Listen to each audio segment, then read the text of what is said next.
السلام عليكم. وعليكم السلام. مرحبا، كيف حالك؟ لاباس؟ لاباس. لاباس؟ Bienvenue. Deputy Chief of Missions Residence here at the U.S. Embassy. Thank you.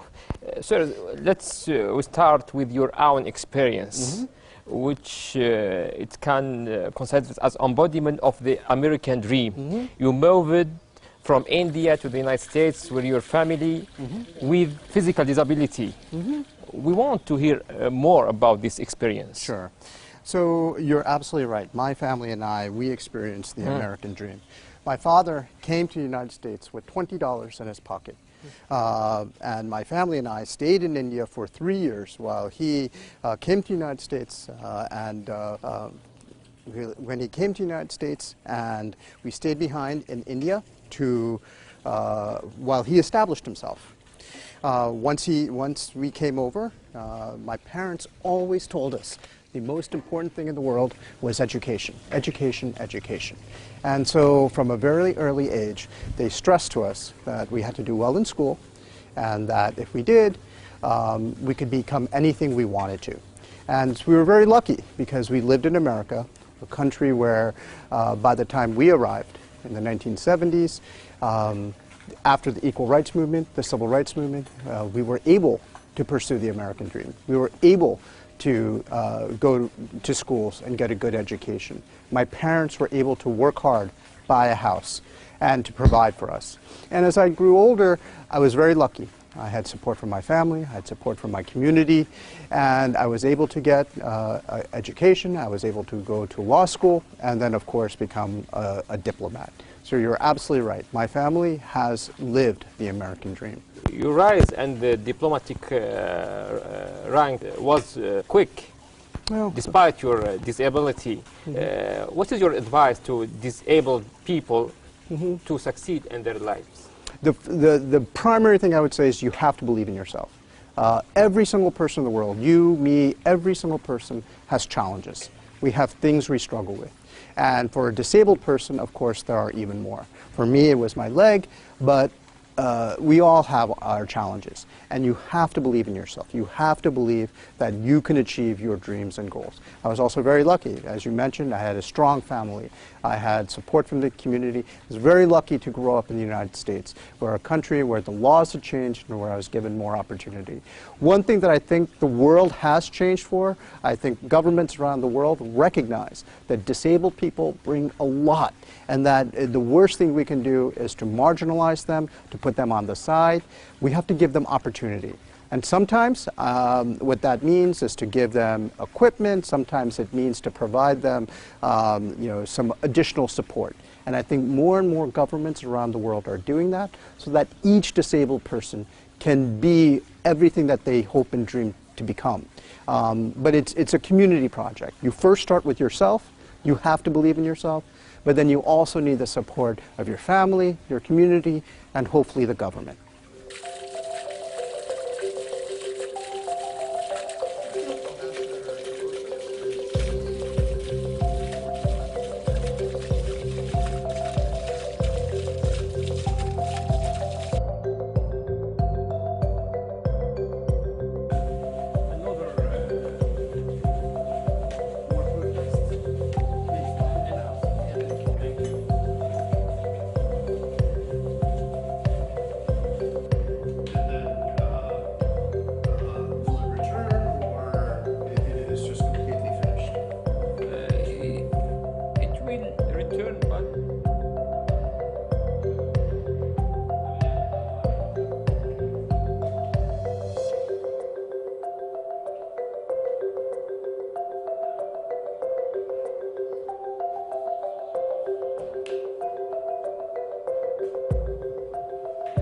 You're enjoying the beautiful weather. Yeah.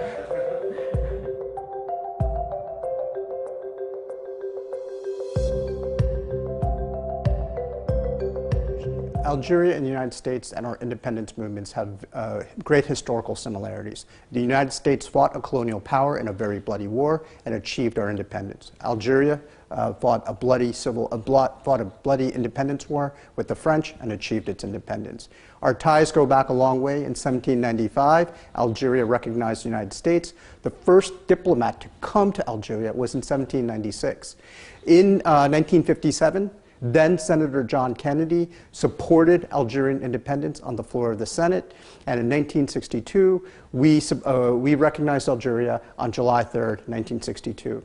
And of course you mentioned Amir Abdelkader, who was a revered figure in the United States. Abraham Lincoln thought very highly of him, and the town of El Kader, Iowa just celebrated its 175th anniversary.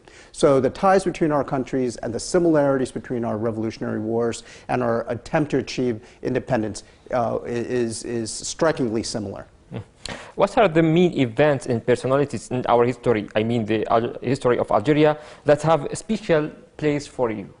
Yeah, you mentioned this in your previous question, and I want to come back to it. The Algerian support for the hostages that were held in Iran. Algeria played a central role in that. The hostages, of course, came to Algeria, and so it was really a seminal, important moment and demonstrating just the importance that Algeria has, I think, in American history. What I would also note, of course, coming back is Amir Abdelkader, who was revered in the United States as a figure, a revolutionary figure, and I think a great deal of support exemplified by Senator Kennedy for the Algerian War of Independence, because there was a recognition that Algeria is seeking to find its own independence, like the United States did against the war against the British in our independence war. Let's move from the past to the future, to the present and the future. How do you see the future of the relations between the two countries? I think they're very good right now, and I think they can only get stronger. President Tebboune has talked about the need to diversify the Algerian economy and to provide jobs for the Algerian people, because so many people in Algeria are young. 70%, 75% of the population is under 35. And American businesses and the American government are ready to help Algeria diversify its economy. So this is one area where I think businesses can come here, create jobs, jobs for the future, not just in the oil and gas industry, but in new industries that Algeria wants to have. Also, the United States and Algeria have a strong security partnership. Algeria has always had great concerns about counterterrorism, and I think we have a security partnership on those issues, but even more importantly, on regional stability. Right now, Algeria is very concerned about Libya, as are we. All foreign forces need to leave Libya. There needs to be elections in December, and the United States and Algeria agree exactly on these points. And we're also very concerned about what's going on in the Sahel and instability in the Sahel. And we look to Algerian leadership, the Algeria Accords, as well as other efforts that Algeria is making to help bring peace, stability, and prosperity to the region.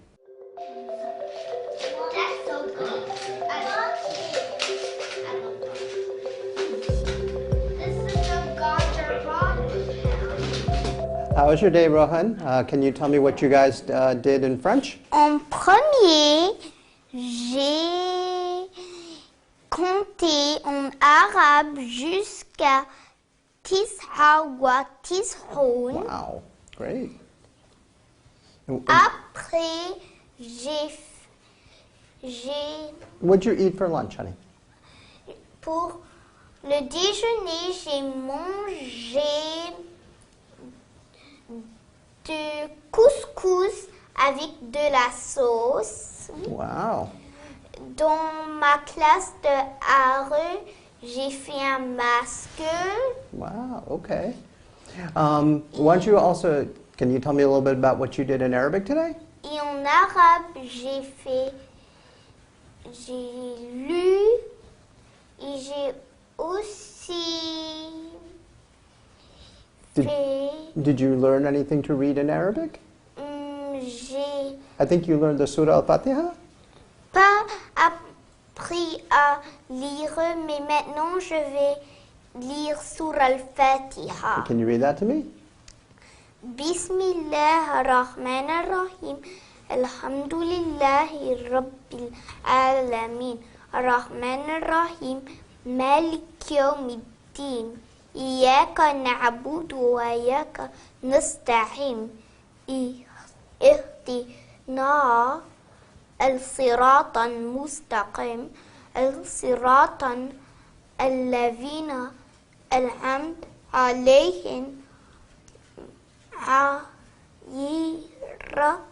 غير المغضوب عليهم ولا الضالين. Wow, that's great.